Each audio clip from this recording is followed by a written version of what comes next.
At dahil sobrang init nga ho ng panahon ay syempre hindi ho tayo magpapahuli dito sa trending na Magnum Ice Candy. Ari ho mga mare ay matagal ko nang ginagawa kaso nga lang ho ay 3 taon na ho ang nakakalipas bago ho ulit ako nakagawa. Kaya naman ho medyo nakalimutan ko na rin ho at nawala na sa isip ko kung ano yung recipe na ginagawa ko dati. Yun nga naman ho 3 taon tapos ako ho ay meron pang memory gap o diga ho saan ka pa. Ayan ho ay umpisa pa lang ang summer ay binala ko na hong gawin kaso nga lang ho ay tingnan nyo naman magtatapos na ang summer ay ngayon lang ho ako gagawa. Ayan ho kasi mga mare ay talaga namang napakatrabaho kong gawin. Yan ho ay inaabot ho ako ng 2 oras kapag ka ho ako ay nagagawa niyan. Kaunti nga lang ho ang ginawa ko din at sabi ko nga ho ay baka hindi ko ho kayaning balutin kapag ka pinakaramihan ko. Tsaka isa pa nga ho ay talaga naman napakainit. Kaya nga yun ho ay ginawa ko ay medyo hapon para hindi na ho sobrang init ng panahon. Ako ho ay matagal nang gumagawa ng ice candy. Hindi lang ho Magnum. Iba-iba hong flavor ang ginagawa ko. Kaso nga lang ho ay ngayon ho ay hindi ko na talaga malingilan. Ayan ho ay talagang isiningit ko lang ho sa aking oras. Yun ga naman nga hong met-mea ho ako'y mag-iisip kung ano i-content dan sa aking reels. Tapos kapag ka naman nga ho nakagawa ng video ay papaupo naman at mag-e-edit. Ay ang pag-e-edit naman nga ho ay inaabot din ng 30 minutes sa isang video. At pagkatapos ay panibago na huling edit doon naman sa aking TikTok affiliate shop. Edit plus voice over ay di talaga naman nga hong nakakakain ng oras. Minsan nga ho hindi ko na namamalayan ng oras ay hapon na pala o kaya tanghalian na pala hindi pa ako nakakaluto dahil sa pag-e-edit. Pero syempre hindi ho tayo magrereklamo diyan dahil ho yan ay pinasok natin. Ang pagiging isang content creator ho ay talagang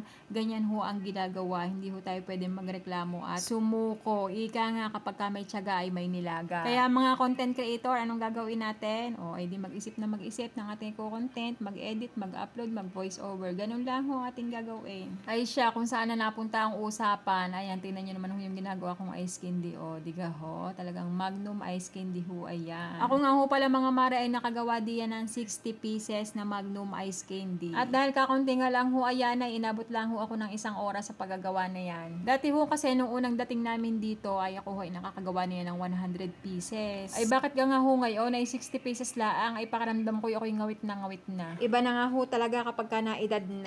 At ayan na nga mga mare, natapos ko na hong balutin yung 60 pieces na Magnum Ice Candy kaya ilalagay na ho natin sa freezer para nabukasan ho ay pwede nang ibenta. At sa wakas ay natuloy din ang aking matagal nang binabalak na paggagawa ng Magnum Ice Candy. Ang benta ko nga ho pala din ay 15 pesos ho ang isa dahil napakamahal ho ng gatas ngayon tapos meron pa ho yung chocolate. Kita nyo naman ho chocolate ho yung nilagay ko at Fuji chocolate pa ho ayon. Tapos yung konsumo pa ng kuryente diga ho ay di may kaunti ng tubo diyan, di sayang din yun, pandagdag din sa pambayad sa kuryente. Ay siya, hanggang dito na lang ho at ako inaantok na, alas 11 pasado na ho ng gabi. Maraming salamat ho sa panonood at good night everyone!